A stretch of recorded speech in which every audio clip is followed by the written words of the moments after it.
আসসালামু আলাইকুম। Welcome to SC news UK TV. অত্যন্ত আনন্দ উৎসবমুখর পরিবেশে যুক্তরাজ্যের বেডফোর্ডে উদযাপন করা হলো মুসলমানদের দ্বিতীয় বৃহৎ ধর্মীয় উৎসব ঈদুল আজহা। 10টি ইসলামিক প্রতিষ্ঠানের মাধ্যমে 19টি জামাত অনুষ্ঠিত হয়। জামাতগুলো ঘুরে বিস্তারিত জানাচ্ছেন আমাদের সহকর্মী আলতাফ হোসেন চৌধুরী। মধ্যপ্রাচ্য ও ইউরোপের সাথে সঙ্গতি রেখে গত বুধবার মুসলমানদের দ্বিতীয় বৃহৎ ধর্মীয় উৎসব ঈদুল আজহা উদযাপন করল বেডফোর্ডের মুসলমানগণ। এই বছর বেডফোর্ডে 10টি ইসলামিক সেন্টারের মাধ্যমে 19টি জামাত অনুষ্ঠিত হয়। পবিত্র ঈদুল আজহা উপলক্ষে বেডফোর্ড বাংলাদেশি কমিউনিটির পক্ষ থেকে বিশ্বের সকল মুসলিম উম্মাকে জানাচ্ছি ঈদুল আজহার শুভেচ্ছা। ঈদ মুবারক। ঈদ মানে আনন্দ, ঈদ মানে খুশি।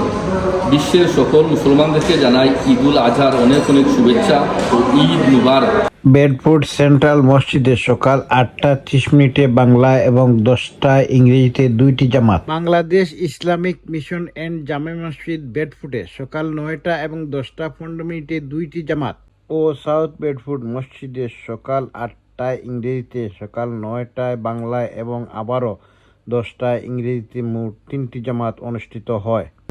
ইসলামিক সেন্টারের পক্ষ থেকে সকাল 9:30 আবহাওয়া প্রথমে ভালো দেখা গেলেও নামাজ শুরু হওয়ার সাথে সাথে বৃষ্টি চলে আসে।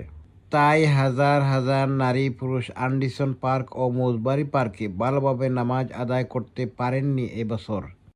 আমার রেস্টুরেন্ট আমার রেস্টুরেন্টের পক্ষ থেকে এবং বেডফোর্ড কমিউনিটির পক্ষ থেকে বিশ্বের সকল মুসলিম থেকে ঈদ মুবারক। মহান আল্লাহর সন্তুষ্টি অর্জনের জন্য হযরত ইব্রাহিম আলাইহিস সালামের ত্যাগের মহিমায় মহিমান্বিত হোক পবিত্র ঈদুল আজহা। ঈদুল আজহা নিয়ে আসুক বিশ্বের নিপীড়িত নিষ্পেষিত মজলুম মানুষের জন্য সুখ, শান্তি ও সমৃদ্ধির বার্তা। বেডফোর্ড সহ বিশ্ববাসীকে জানাই ঈদের শুভেচ্ছা। ঈদ মুবারক। Assalamu alaikum wa rahmatullahi wa barakatuh. On behalf of Bedford Central Jamia Masjid Committee, I would like to wish all brothers and sisters around the world a happy Eid Mubarak. আসলে আমরা উপবাসে ঈদ করি, আমাদের যখন সবাই একসাথে হয়ে এই দিনটা করছি আমাদের আনন্দের দিন, তাই সবাই ঈদ মানেই খুশি, ঈদ মানেই আনন্দ। ঈদের আনন্দ বয়ানুক বিশ্বের প্রত্যেক মুসলমানদের ঘরে ঘরে, এই প্রত্যাশা বেডফোর্ডের সবার। বেডফোর্ড থেকে মোহাম্মদ আলতাফ হোসেন চৌধুরী।